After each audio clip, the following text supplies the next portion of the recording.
নমস্কাৰ, তোমালোকৰ কাৰণে বহুতেই গুৰুত্বপূৰ্ণ খবৰ আহিছে। যিটো অসম পুলিচৰ অফিচিয়েল ৱেবছাইট আছে SLPRB, তাৰ এটা বহুতেই গুৰুত্বপূৰ্ণ খবৰ আহিছে। গুৰুত্বপূৰ্ণ খবৰটো জনাই আছোঁ। তাৰ আগতে যিসকলে প্ৰথমবাৰৰ কাৰণে চেনেলটো ভিজিট কৰি আছা, চেনেলটো ছাবস্ক্ৰাইব কৰি ল'বা আৰু লগত থকা বেল আইকনটো প্ৰেছ কৰি ল'বা। তেন্তে ব'লা ভিডিঅ'টো আৰম্ভ কৰোঁ। তোমালোকৰ গুৰুত্বপূৰ্ণ খবৰটো আহিছে কামাণ্ডো বেটেলিয়ানৰ। নিশ্চয় দেখাই পাইছা, এইটোৱে হৈছে অসম পুলিচৰ অফিচিয়েল ৱেবছাইট। নিশ্চয় দেখাই পাইছা SLPRB।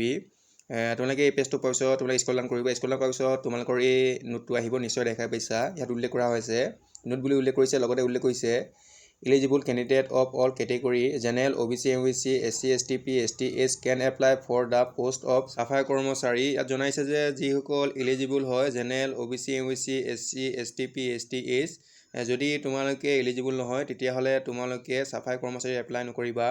কাৰণ তোমালোকে হয়তো বহুতেই চাফাই কৰ্মচাৰী বুলি কোনো ধৰণৰ এক্সপিৰিয়েঞ্চ চাৰ্টিফিকেট নালাগে বুলি এপ্লাই কৰিছা, সেইটো ভুল কৰিছা।